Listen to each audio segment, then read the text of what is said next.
કે કદાચ મનીષ વગાસિયા છે એ ઇન્સ્પિરેશનલ સ્પીકર ન બન્યા હોત, આટલા બધા લોકોને ન મળ્યા હોત, તો એવી કોઈ એક મોમેન્ટ કે જે આટલા આ લાંબા ગાળાના અનુભવમાં બની હોય, એક મોમેન્ટ, એમ તો ઘણી બધી હશે, પણ એક એવી મોમેન્ટ જાણવી છે કે જો તમે આ ન બન્યા હોત ને તો એ તમને ન મળી હોત અને એ ગુમાવવાનો તમને ભારોભાર અફસોસ હોત. દુઆઓ મન ના મળી હોત, બ્લેસિંગ્સ મન ના મળ્યા હોત, લોકોના પ્રોબ્લેમ સોલ્વ કરી શકું છું એ કેપેસિટી મારામાં છે, એ ભાવ મન ના મળ્યો હોત.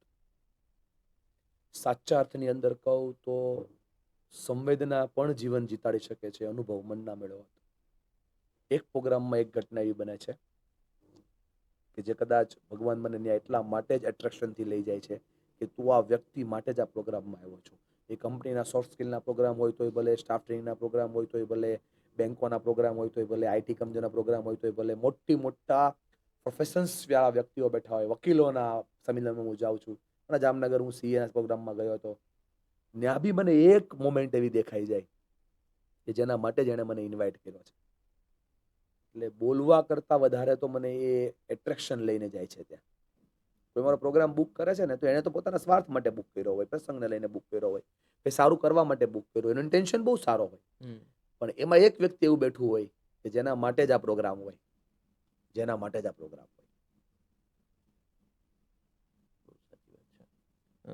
અને કદાચ હું સ્પીકર ના બન્યો હોત, બન્યો ન હોત તો હું શું કરતો હોત એ મેં વિચાર્યું છે. જ્યારે બોલવાનું બંધ થાય ત્યારે હું એ જ કરીશ, ભણાવતો હોત. અને કદાચ ભણાવવામાં લોકો મન ન સ્વીકારે, એક્ઝામ્પલ તરીકે કંઈક વેચતો હોત, દાળ ચણા, સિંગ ભજીયા, જે લોકોને ખાવું ગમતું હોય તેવું. ક્યારેક કોઈ જીવનમાં એવી નાનકડી એવી ભૂલ થઈ ગઈ હોય કે જેના કારણે બહુ બધું નુકસાન થયું હોય, બહુ બધું ભોગવવું પડ્યું હોય, એનો હજી સુધી અફસોસ હોય એવું કંઈ?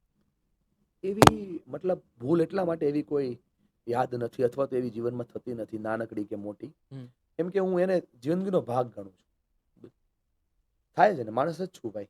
ઘણી બધી વાર ભૂલો થાય. વિશ્વાસ કરવાની ભૂલો કરી હોય લોકો ઉપર, કે આ તો આપણા ભાઈ જેવો છે ને, આ થોડો આપણું ખોટું કરશે, તો એમાં રૂપિયાની નુકસાની ગઈ, સંબંધો આપણે સાચવી લીધા. ઘણીવાર એવો ભરોસાની ભૂલો કરતા પણ ઘણીવાર એવી ભૂલો થઈ હોય કે જેમાં આપણે લાગણીમાં આવી ગયા હોય, તકલીફો પડે. ઘણીવાર ડિસિઝન જ ખોટા લેવાઈ ગયા હોય, ખોટું પડે. તો એને એવી રીતે નથી જોતો હું કે મારી ભૂલ હતી. એને એમ જોઉં કે તમે કદાચ લોકોને નહીં ગમે મને ખબર નથી, એક્ઝામ્પલ તરીકે કોઈ વ્યક્તિએ મારી હારે ₹1,00,000 ખોટું કર્યું, તો હું એને એમ જોઉં કે ₹1,00,000 કોર્સ થયો. હું કેવું દર્શિત તારું? ₹1,00,000 કોર્સ થયો, એને એમ જોઉં. ભૂલ તો થાય, માણસ જ છું ને, બધાથી થાય. અને કદાચ હું તો વધારે ભૂલો કરતો હશું, કેમ કે હું તો બહુ પ્રેક્ટિકલ જીવવાનો પ્રયત્ન કરું છું. એટલે કદાચ તમારે એવું જાણવું હોય કે એ ભૂલ થયા પછી મને બહુ અફસોસ થયો, તો હું નથી કરતો. કેમ કે પછી કઈ ફાયદો નથી ને ભાઈ, અફસોસ કરીને શું ફાયદો? હવે અફસોસ કરકે ક્યાં જબ ચિડિયા ખીંચ ગઈ ખેત, ગુરુ ગોવિંદસિંહે કીધું ને. હવે શું છે? હવે તો નવું ખેતર બનાવ, ડુંડા ઉભા કર, પાછું જીવવાનું શરૂ કર. અને મજા એની જ છે ભાઈ. એના ઘટનાઓને પકડવા કરતા, વાર્તાઓને પકડવા કરતા, ઘટનામાંથી લર્નિંગ ઉપર જીવન જીવતા શીખો. What happen is that happen, happen is happen. થઈ ગયું એ થઈ ગયું, nothing more. We all are meaning making machine. અર્થો બનાવીને જીવન થોડું જીવાય, જીવન તો વાસ્તવિકતાઓથી જીવાય.